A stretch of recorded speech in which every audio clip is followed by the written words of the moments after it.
Hello everyone, आपका topic चल रहा था केस स्टडी बेस्ड क्वेश्चंस। हमने लास्ट लेक्चर में इन क्वेश्चंस को स्टार्ट किया था।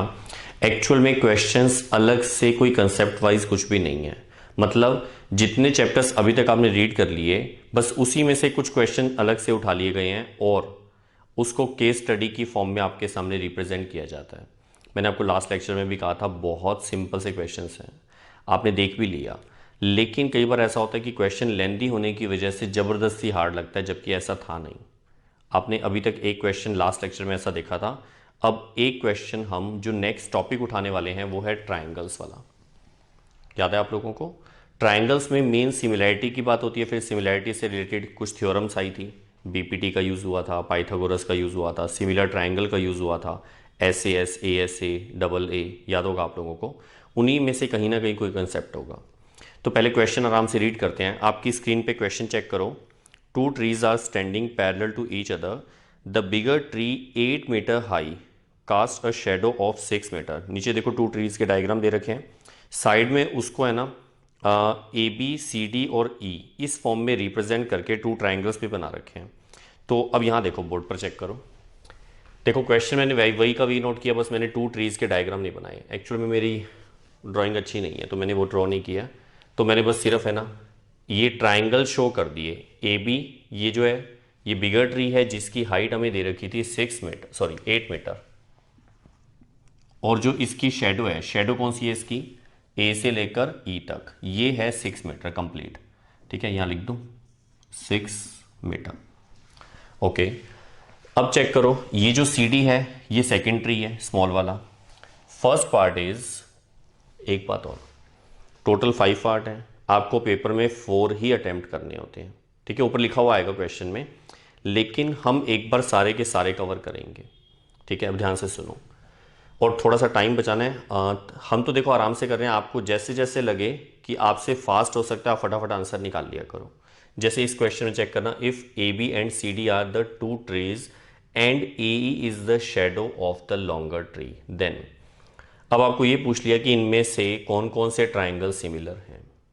चेक करना, AEB is similar to CED, फिर AB is similar to CED। ये तो सेम ऑप्शन लिख दिया, सेम नहीं है। यहाँ AEB है, यहाँ ABE है। आपको पता है एक भी वर्ड आगे पीछे हो जाए तो मतलब वो कॉरस्पॉन्डिंग जो थे ना वो चेंज हो जाते हैं, याद तो है ना?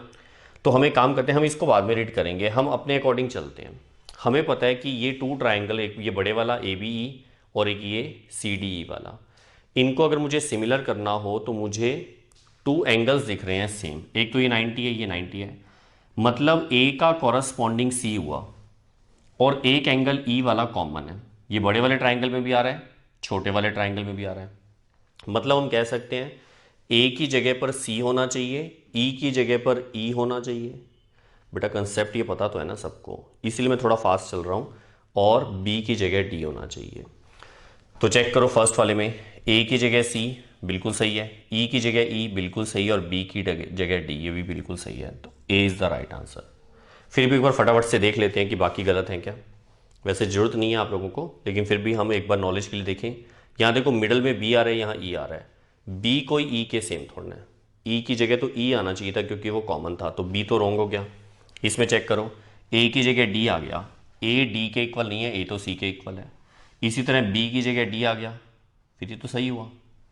B की जगह D, E की जगह E ये भी सही है और A की जगह C ये भी सही है। फिर ऑप्शन नंबर, एक्चुअल में इसीलिए दिखा रहा था, ऑप्शन नंबर A और D दोनों सही हैं। बाई चांस दोबारा देख लो क्यों, B की जगह पर D, क्योंकि B और D देखो ये पैरेलल लाइन से तो कॉरस्पॉन्डिंग एंगल होंगे। E की जगह E कॉमन एंगल है, A की जगह C। सही बात है, दिख रहा है सबको? तो फिर जब ये हुआ तो फिर इसका मतलब तो ऑप्शन दोनों ही सही हो गए। लेकिन आपके एग्जाम में मल्टीपल ऑप्शन करेक्ट नहीं होते, सिंगल ऑप्शन करेक्ट होता है। ठीक है, तो अगर बाई चांस ऐसा कभी एग्जाम में हो गया तो इन दोनों में से आप जो भी आंसर लिख के आओगे वो आपको पूरे नंबर मिलेंगे उसके। बाई चांस दोनों लिखा है तो भी कंप्लीट नंबर मिलेंगे। समझ गए ना बात?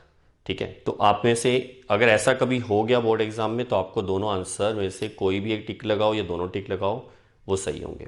वैसे बोर्ड एग्जाम में ऐसा होगा नहीं। ठीक है, सेम आंसर टू टू नहीं देंगे। अब आगे सुनो, second part, since A B is parallel to C D, ये तो आपको दिख ही रहा है।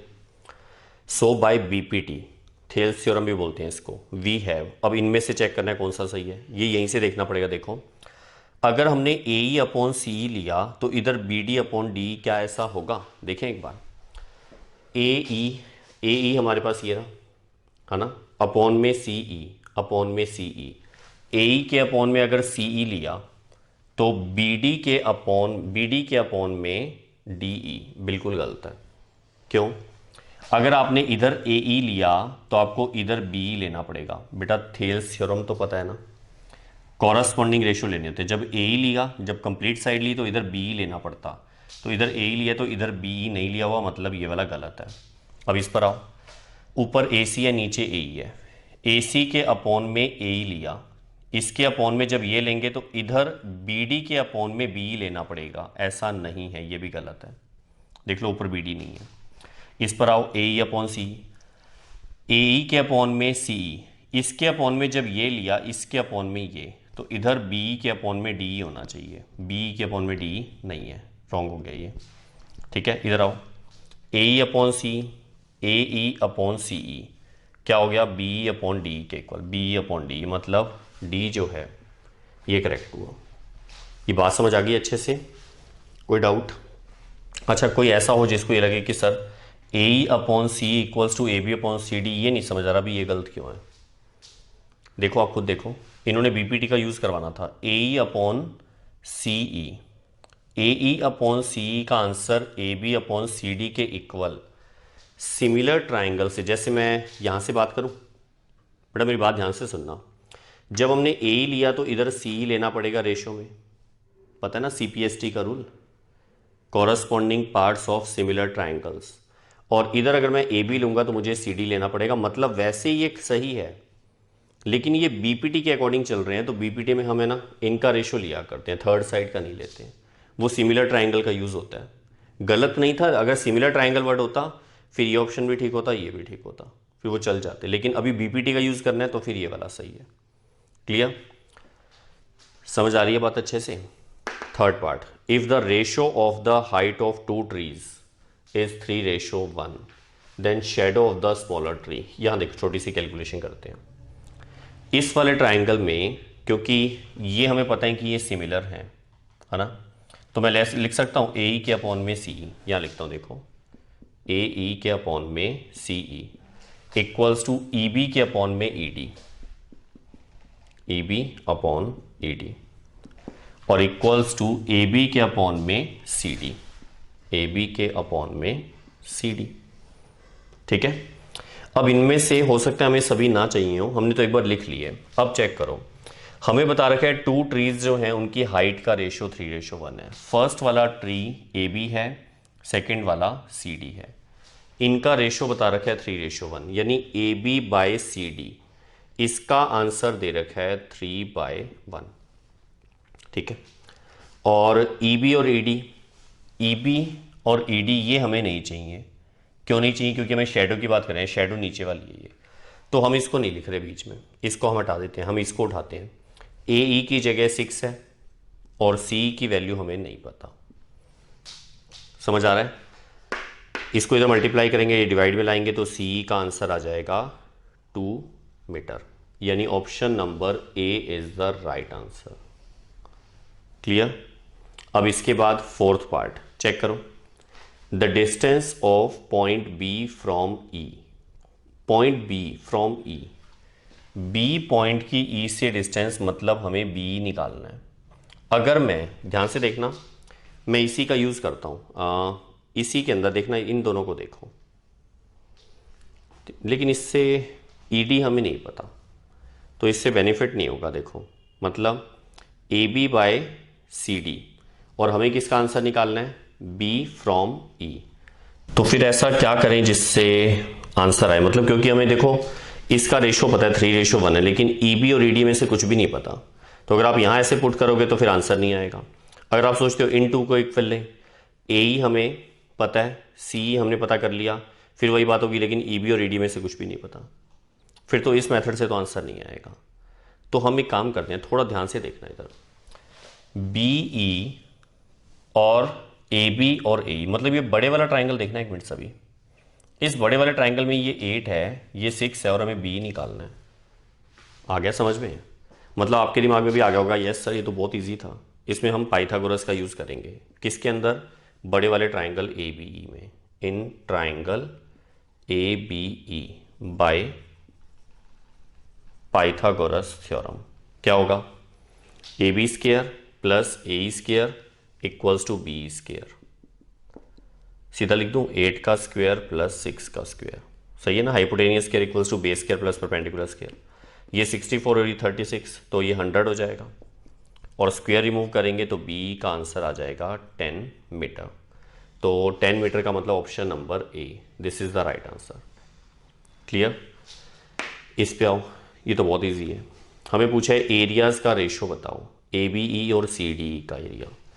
ए बी ई बड़े वाला ट्राइंगल, सी डी ई छोटे वाला ट्राइंगल, इनके एरियाज का रेशो कैसे निकालेंगे?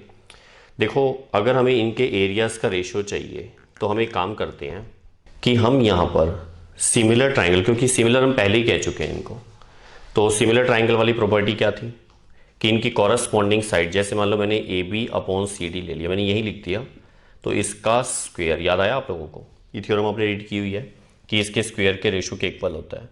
अब A B by C D का रेशो यानी टू ट्रीज की लेंथ या हाइट का रेशो, हमें क्वेश्चन में 3:1 गिवन था, तो 3/1 का स्क्वायर करेंगे तो 9/1 आएगा, तो option number C, this is the right answer. Clear?